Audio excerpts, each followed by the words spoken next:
오늘 우리에게 주시는 하나님의 말씀은 신약성경 골로새서 3장 12절로 14절 말씀입니다. 골로새서 3장 12절로 14절 말씀입니다. 이 계시의 말씀을 봉독할 때 다 함께 살아계신 하나님의 음성을 들을 수 있기를 바랍니다. 그러므로 너희는 하나님이 택하사 거룩하고 사랑받는 자처럼 긍휼과 자비와 겸손과 온유와 오래 참음을 옷 입고 누가 누구에게 불만이 있거든 서로 용납하여 피차 용서하되 주께서 너희를 용서하신 것 같이 너희도 그리하고 이 모든 것 위에 사랑을 더하라. 이는 온전하게 매는 띠니라. 아멘. 꼭 10주만입니다. 우리 온라인으로 예배를 드리시는 분들이 사실은 더 많은데, 그러나 오늘 예배당에 오셔서 예배를 드리는 분들이 계셔서 오늘은 우리 예배당에서 예배를 드리는 분들을 중심으로 제가 말씀을 드리더라도 우리 온라인으로 드리는 분들께서 조금 양해를 해주시면 감사하겠습니다. 언젠가 돌아오시겠죠, 우리 온라인으로 드리는 분들도요. 목사로서 예배당의 문을 닫는 결정을 하였을 때 사실 참으로 마음이 많이 아팠습니다. 여러분의 마음도 많이 아프셨을 거라 생각합니다. 처음 있는 일이었고 저한테도 또 여러분에게도 처음 있는 일이었을 것입니다. 많이 당황스러웠고 차라리 전쟁이라면 그냥 예배드리다 죽겠다 할 수 있었는데, 이 전염병이니까 다른 사람들에게까지 넘길 수 있고 다른 사람들도 죽일 수 있다는, 피해를 줄 수 있다는 그런 가능성이 있어서 우리가 예배를 드리기가 어려웠습니다. 신앙적으로 받아들이기 어려웠던 분들도 혹시 계셨을 겁니다. 그럼에도 불구하고 우리 교회 리더십에 여러분께서 협조해 주시고 또 멀리서 기도해 주시면서 인내해 주신 것 정말 감사를 드립니다. 이제 조금씩 이제 사정이 좋아지겠죠. 그러면 한 분 한 분 이제 돌아오실 것으로 생각합니다. 조금씩 이제 좁혀 앉으면서 조금씩 자리를 양보하시면서 이렇게 우리가 예배를 드려 나가도록 하겠습니다. 여러분 정말 환영합니다. 오늘 이제 3부 예배쯤 되니까 제가 조금 마음이 조금 편해졌습니다. 1부, 2부는 제가 조금 마음 정리가 잘 안 돼가지고 많이 힘들었는데 이제 오늘 뵈니까 조금 이제 반가운 느낌도 좀 듭니다. 이제는 1부, 2부는 사실 그러지도 못했습니다. 오늘은 부활절 기간 중입니다. 기쁨의 50일을 지나고 있고요. 또 오늘을 또 특별히 어린이 주일이기도 하고 또 우리들에게는 예배에 처음 나오는 또 특별한 날이기도 하고 그래서 굉장히 여러 가지로 뜻이 깊습니다. 제가 부활주일 설교를 통해서 이 말씀을 드렸습니다. 우리가 부활의 신앙이 무엇인가 말씀을 드리면서 우리가 종말적인, 그리고 우리가 죽음 이후에 있는 그 부활, 그것도 굉장히 중요하지만 그러나 이 세상에서 부활, 새로운 존재로 다른 사람을 섬기는 존재로 다시 태어나는 것, 이것도 매우 중요하다 하는 말씀을 드렸습니다. 저희가 이제 예배당 문이 열리고 다시 돌아오실 때에는 그런 모습으로 돌아오셨으면 좋겠다 하는 제가 바람을 드렸죠.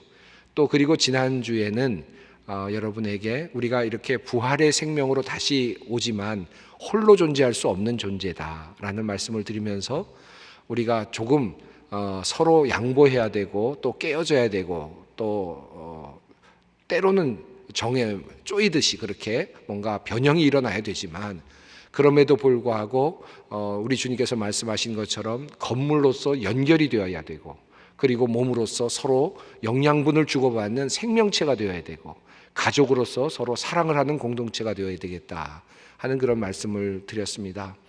오늘은 거기에 이어서 우리가 한 가지 더 여러분께 부탁드리고 싶은 말씀인데요. 이것은 우리가 공감의 능력을 가지는 그런 사람이 되었으면 좋겠다 하는 그런 마음으로 여러분과 함께 말씀을 나누고자 합니다.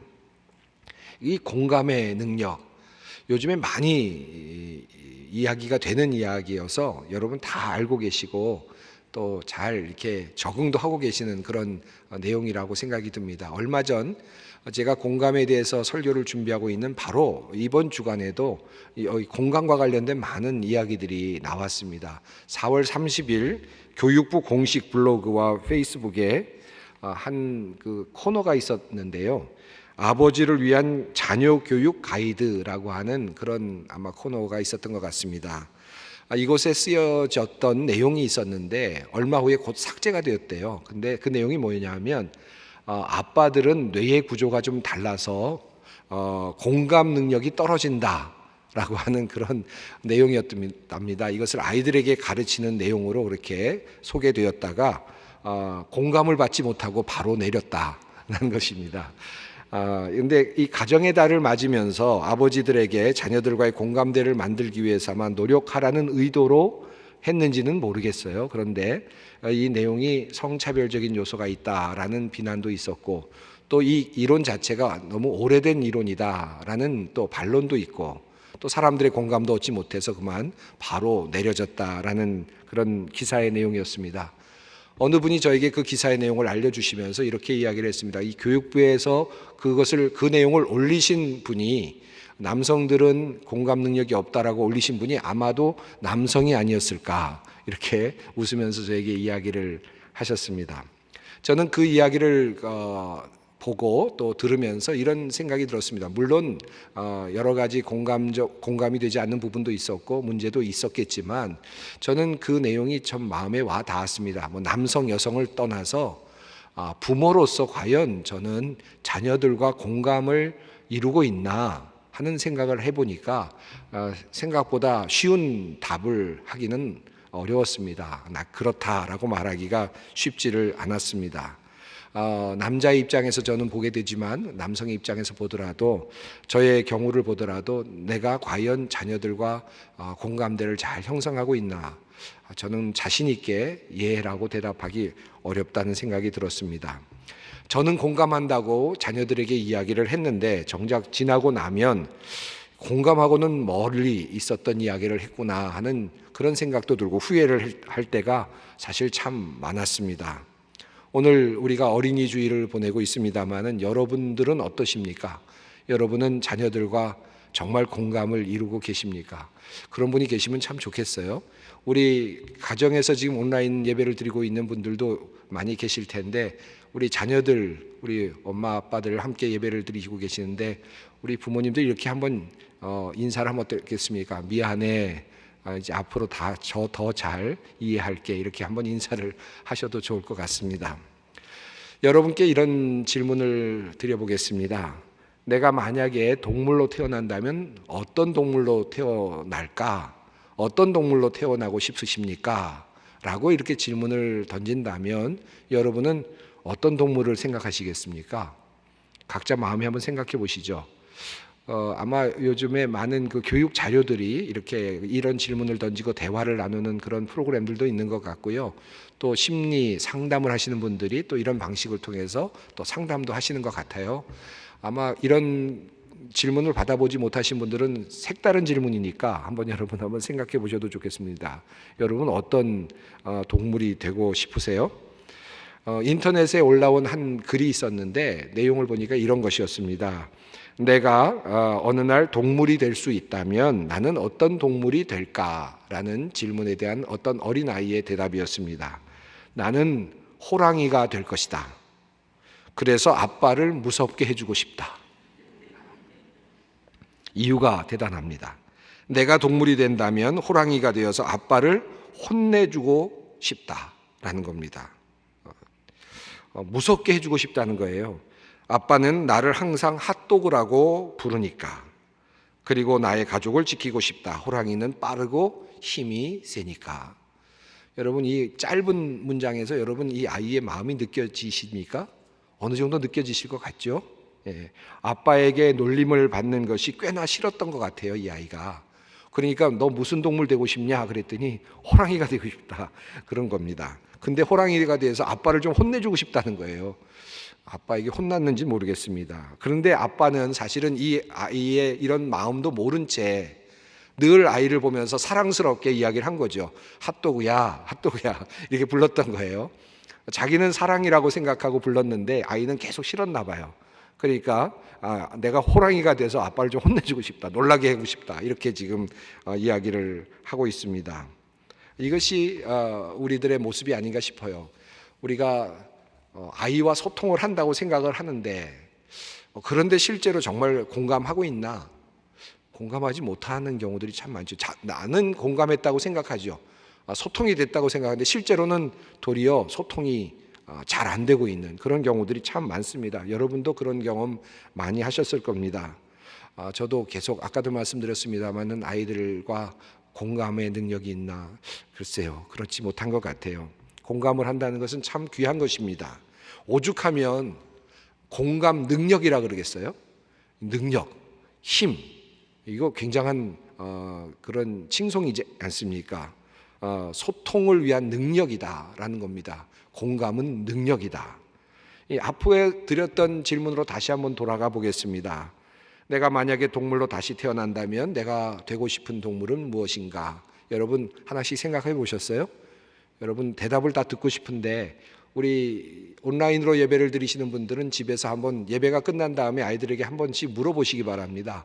뭐 되고 싶냐? 한번 자세히 물어보시고 그 아이의 대답을 잘 한번 새겨서 한번 생각해 보셔도 좋을 것 같습니다. 제가 그 이야기를 들은 몇 사람 이야기가 있는데 또 이런 글들이 있었어요. 나는 애완용 강아지가 되고 싶어요. 그래서 사랑을 듬뿍 받고 싶어요. 또 어떤 사람은 이런 얘기를 했어요. 나는 공작새가 되고 싶어요. 홀로 있지만 아름다움을 뽐내는 그런 동물이 되고 싶어요. 또 어떤 사람은 이렇게 얘기했습니다. 나는 앵무새가 되고 싶어요. 마음껏 하늘을 날 수도 있고 사람들과 마음껏 대화를 나눌 수 있기 때문이죠. 저는요 사실은 이런 답을 보면서 깜짝 놀랐어요. 왜냐하면 한 번도 저는 앵무새 생각해 본 적이 없고 한 번도 공작새 생각해 본 적이 없었어요. 그런데 어떤 분들은 애완용 강아지를 생각하고 어떤 분들은 공작을 생각하고 어떤 분들은 앵무새를 생각하다 보니까 사람이 참 다르구나, 속마음이 참 다르구나 하는 생각을 제가 반성하면서 해보게 되었습니다. 이 안에 아마 많은 숨겨진 이야기들이 그 안에 있을 거예요. 아마 상담하시는 분들, 심리 상담하시는 분들은 이런 이야기를 들으시면 아마 금방 사람들이 파악이 되실지도 모르겠습니다. 심리학자의 상담가인 에린 K 레너드라고 하는 분이 있는데 그분이 쓴 책이 번역이 됐습니다. 우리의 관계를 생각하는 시간이라고 하는 책이었는데요.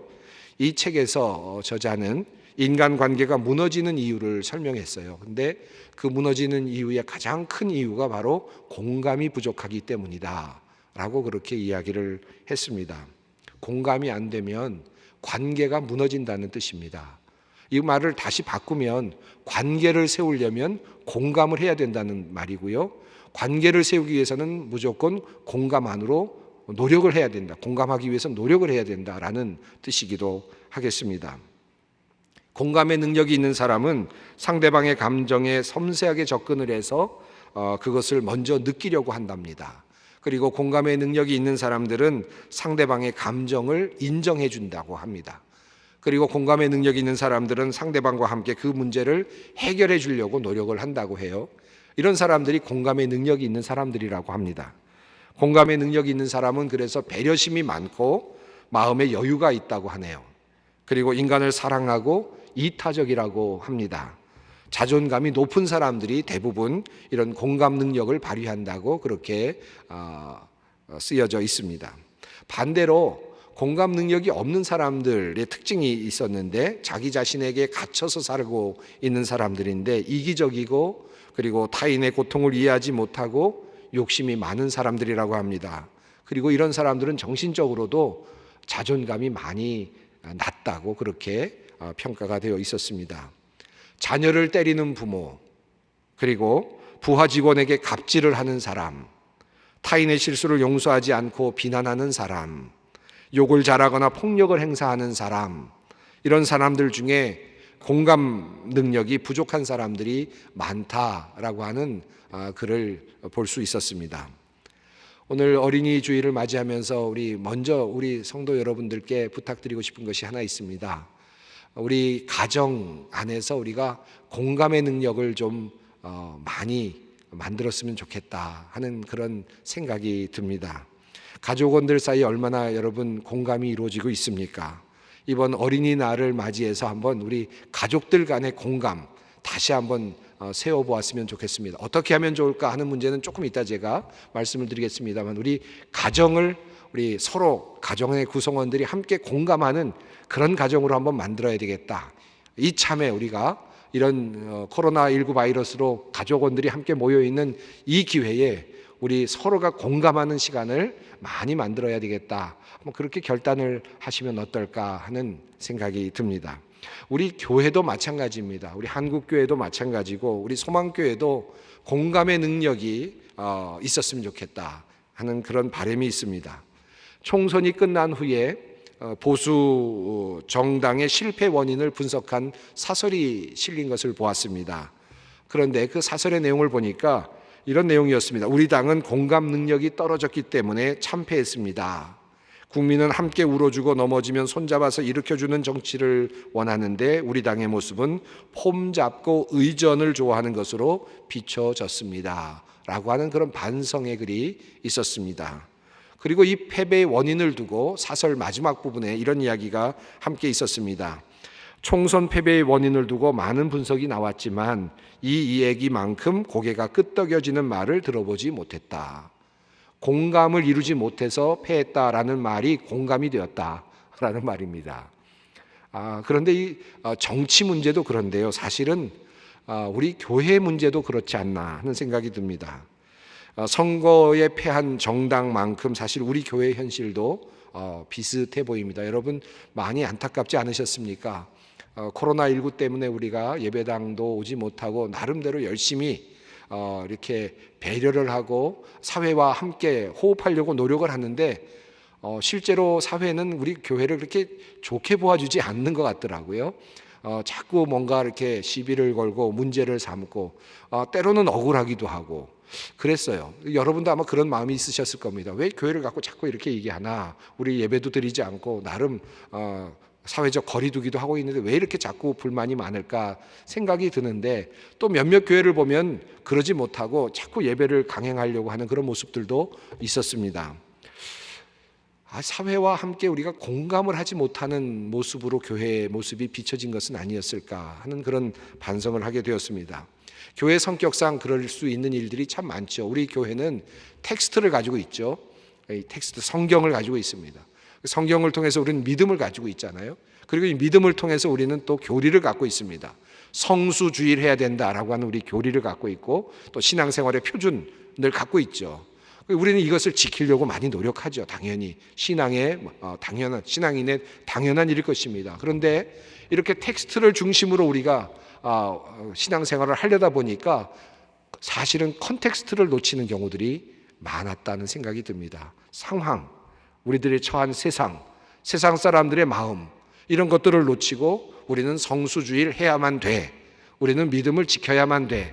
나는 이것을 해야만 돼. 라고 하는 이와 같은 신앙생활을 해온 것은 아니었을까 하는 반성을 해보게 됩니다. 이제 우리 소망교회로 예배당으로 우리 성도님들이 돌아오는 이 시점에서 우리가 한 가지를 다시 한번 결단했으면 좋겠습니다. 이제는 우리 교회, 우리 모두가 나만을 생각하는 믿음, 또 우리 가족만을 생각하는 믿음, 나의 안위만을 생각하는 믿음, 이런 나 중심의 신앙이 아니라 이제 공감의 능력을 가지고 다른 사람들을 생각하는 믿음, 그리고 다른 사람들을 돌보는 그런 공감의 능력을 가진 교회, 이런 교회가 되었으면 좋겠다. 이제부터 이런 또 다른 모습으로 우리가 좀 변화되어 갔으면 좋겠다. 지금도 물론 잘하셨습니다마는 조금 더 우리가 그 방향으로 나아갔으면 좋겠다 하는 생각을 해보게 됩니다. 이 공감 능력, 우리가 공감해야 된다라는 말이 많이 있고 또 여러 사회 심리적인 그런 서적들이 참 많이 있어요.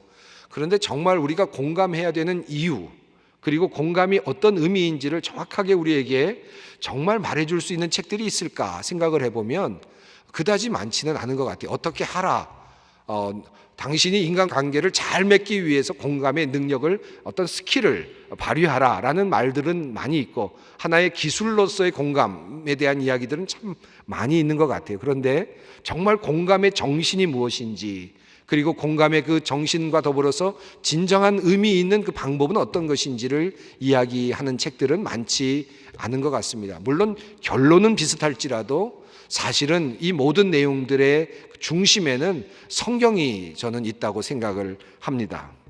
공감이라고 하는 단어는요, 우리 성경에는 한 번도 나오지 않는 단어입니다. 특별히 한국어로는 그렇습니다. 공감이란 말이 없어요. 그렇다고 해서 기독교가 공감과 거리가 뭐냐? 그러지 않습니다. 이 공감이라는 단어만큼 기독교와 밀접하고 연관되어 있는 단어도 아마 없을 것입니다. 요즘 젊은이들이 많이 부르는 찬양 중에 We Love라고 하는 단체에서 부르고 있는 공감하시네라고 하는 그런 찬송이 있습니다. 이 찬송의 가사가 이렇습니다. 혼자서만 세상을 사는 듯이 주가 멀어 보이기만 할 때 우리는 바라보아야 하네. 우리에게 오셨던 그 주님을. 주님이 우리 마음 아픈 마음을 아시네. 가까이서 우리의 아픔에 공감하시네. 우리 가운데 찾아오셨던 그 주님이 우리 모든 상황에 공감하시네. 성경에 없는 단어지만 찬양으로는 공감하시네라는 찬양이 있습니다. 공감이라는 단어가 많이 사용되죠. 이 공감하시네라는 말을 우리가 많이 들어왔던 말로 다시 표현하면 어떤 말이 될까요? 우리 주님은 모든 것을 아시네라는 정도가 아마 적절한 비슷한 표현이 될 수도 있겠습니다. 그러나 이 공감하시네라는 표현과 주님이 아시네라고 하는 표현 사이에는 약간의 차이가 있습니다. 모든 것을 아시는 주님이라는 표현이 담지 못하는 한 가지를 공감하시네라는 단어가 표현이 담고 있기 때문입니다. 그것은 바로 성육신과 관련이 있습니다. 주님께서 모든 것을 아신다라는 표현 속에는 하나님의 전능하심과 전지하심이 전제되어 있습니다. 다시 말하면 하나님의 속성이 있죠. 하나님이 모든 것을 아신다. 하나님은 그런 분이시다.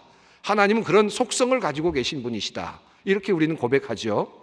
그러나 사실은 모든 것을 아신다는 것은 굉장히 중립적입니다. 하나님께서 그냥 중립적으로 능력을 갖고 계신다라는 뜻 아니겠습니까? 그런데 공감하신다라는 말 속에는 조금 다른 의미가 있습니다. 하나님께서 인간의 몸을 입고 이 땅에 오셨다, 성육신하셨다라는 뜻이고, 그분이 이 땅에 오셔서 인간과 똑같은 길을 경험하셨다라는 뜻이고, 인간과 똑같은 길을 가시면서 때로는 슬퍼하셨고, 때로는 기뻐하셨고, 때로는 좌절하셨고, 때로는 죽음 앞에서 두려워하셨다는 말씀입니다. 그 주님, 바로 그 주님이 우리를 아신다라는 것이죠. 이 말의 뜻이 바로 공감입니다. 우리 주님께서 우리를 공감하신다는 말씀의 뜻은 그러합니다. 똑같이 인간과 같이 되셔서 인간이 겪는 모든 것들을 알고 계시는 주님, 모두 다 체휼하시는 주님, 죽음까지도 경험하신 주님이, 그 주님께서 우리를 보고 계신다. 그분이 우리와 함께 하신다라고 하는 말씀이죠. 히브리서 4장 말씀입니다. 그러므로 우리에게 큰 대제사장이 계시니 승천하시니 곧 하나님의 아들 예수시라. 우리가 믿는 도리를 굳게 잡을지어다. 우리에게 있는 대제사장은 우리의 연약함을 동정하지 못하실 이가 아니요 모든 일에 우리와 똑같이 시험을 받으신 이로되 죄는 없으시니라. 그러므로 우리는 긍휼하심을 받고 때를 따라 돕는 은혜를 얻기 위하여 은혜의 보좌 앞에 담대히 나아갈 것이니라. 예수님을 대제사장이라고 말했습니다. 그런데 이 대제사장은 우리의 모든 연약함을 알고 계시는 분이십니다. 우리의 연약함을 동정하지 못하실 이가 아니라는 것입니다. 왜냐하면 그분은 똑같이 우리와 같은 삶을 경험하셨기 때문입니다. 인간의 육체성을 가지고 경험하신 그 주님이 우리의 연약함을 동정하신다, 공감하신다라는 말씀입니다. 이것이 우리의 신앙의 기초이고, 그리고 우리는 이 기초로부터 공감의 원리를 깨닫게 됩니다. 이 공감은 하나님께서 우리를 먼저 공감해 주셨기 때문에 일어난 일입니다. 이 공감은 주님께서 인간이 되셨기 때문에 우리에게 주어진 축복과 같은 것입니다. 우리의 모든 현실을 다 알고 계시는 주님, 그 주님이 우리의 간절한 마음으로 주님께 드리는 그 기도를 대신 드려주시고 대제사장의 역할을 해 주신다는 것입니다. 우리가 예수님의 이름으로 기도를 드릴 수 있는 이유가 바로 그것입니다. 깊은 탄식 속에서 주님께 기도할 때 주님은 우리의 탄식의 소리를 들으시고 우리와 더불어서 하나님께 중보의 기도를 드려주시는 것입니다. 사랑하는 성도 여러분, 힘드신 분들이 참 많이 있지 않습니까? 어찌해야 할 바를 알지 못하여 고통스러운 분들이 참 많이 있습니다. 우리의 처지를 알고 공감해 주시는 그 주님께로 나아갈 수 있습니다. 왜냐하면 우리 주님이 바로 공감하시는 분이시기 때문입니다. 하나님이 우리를 공감하신다. 이것이 바로 공감의 출발점입니다. 하나님이 우리를 공감하고 계신다는 그 출발점에서 우리는 공감을 시작할 수 있다는 말씀입니다. 그런데 우리를 이렇게 공감해 주시고 우리를 깨끗게 하시고 우리의 죄를 용서해 주시고 하나님께 중보해 주시는 그 주님은 이제 모든 제자들을 향하여서 또 다른 공감의 사역을 맡겨 주셨습니다. 오늘 본문 말씀입니다. 그러므로 너희는 하나님이 택하사 거룩하고 사랑받는 자처럼 긍휼과 자비와 겸손과 온유와 오래 참음을 옷 입고 누가 누구에게 불만이 있거든 서로 용납하여 피차 용서하되 주께서 너희를 용서하신 것 같이 너희도 그리하고 이 모든 것 위에 사랑을 더하라. 이는 온전하게 매는 띠니라. 이 말씀 속에는 공감이란 단어는 하나도 들어있지 않습니다. 그러나 온통 공감과 관련되어 있음을 알 수 있습니다. 너희는 하나님이 택하사 거룩하고 사랑받는 자처럼, 이 말씀을 바꾸면 어떤 말씀이겠습니까? 너희는 하나님으로부터 공감을 받은 자처럼 하나님의 공감을 받았으므로 라는 말씀입니다.